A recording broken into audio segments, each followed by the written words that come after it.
Le racisme n'est pas un phénomène naturel. C'est un phénomène intellectuel et culturel et qui peut être éradiqué en profondeur. Mais cette éradication demande une vigilance parce que cette tension-là jamais ne disparaît.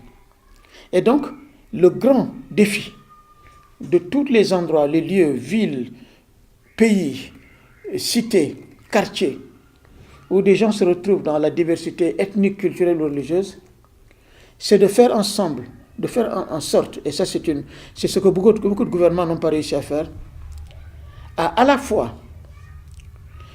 faire reconnaître par tous les citoyens, tout le monde, la spécificité, la singularité de l'autre, du noir, de l'arabe, de l'européen, du chrétien, du musulman, du chinois, de reconnaître sa singularité, sa richesse, qu'il est porteur de quelque chose, que son histoire est une histoire aussi d'homme, porteur de quelque chose, et lui reconnaître cette singularité.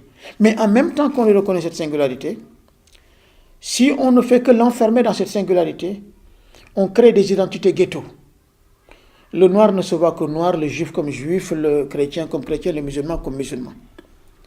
Et cette clôture-là nourrit les lunettes culturelles qui ont été déjà construites et maintient donc le sentiment de peur. Parce que dès qu'on s'enferme dans son identité, on s'enferme dans une forteresse, dans un ghetto. Et le ghetto, littéralement, avec des murs, tout ce qui est en dehors des murs est quelque chose de dangereux, de mystérieux, qu'on ne maîtrise pas.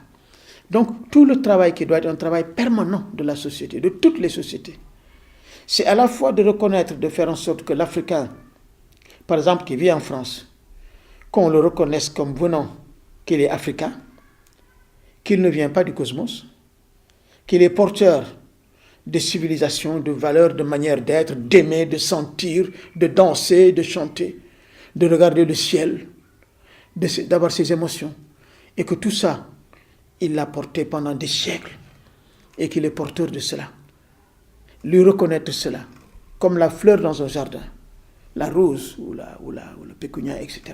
Mais en même temps, faire en sorte que ces identités ou ces identités-là aient des interactions entre elles.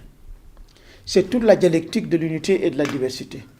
C'est-à-dire que le défi de toutes les sociétés, étant donné la permanence de cette tension identitaire qui peut basculer dans le racisme, le défi de toutes les sociétés, c'est de construire les sociétés comme des tapis.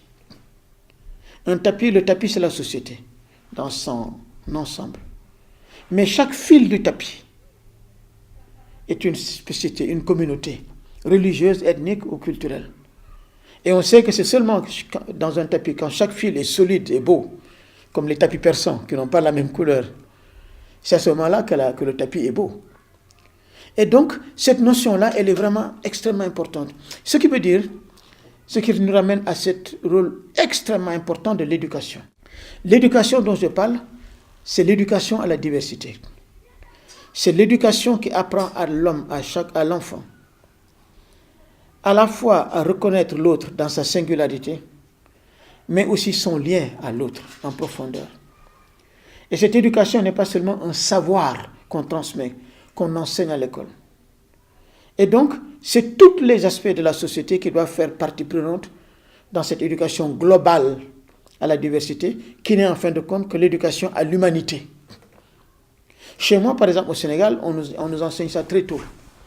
Il y a un proverbe chez moi au Sénégal qui dit « L'homme est le médicament de l'homme. Nit nitay garabam ». Ici, en Occident, vous dites « L'homme est un loup pour l'homme ». Chez nous, on nous enseigne très très tôt que tu ne peux rien faire, tu ne peux rien réussir, que ton bonheur, tout, dépend de l'autre en face de toi. L'homme est le médicament de l'homme. Et donc, dès que ces types de valeurs-là ne sont plus enseignés, on renferme l'être humain dans ce que Freud a appelé la barbarie fondamentale, qui est la bête qui dort, humaine, qui est chez nous. Parce que n'oublions pas que nous sommes des animaux. Des bipèdes, certes, intelligents. Homo erectus, tout ce qu'on veut. Mais qu'il y a toujours cette face obscure chez nous.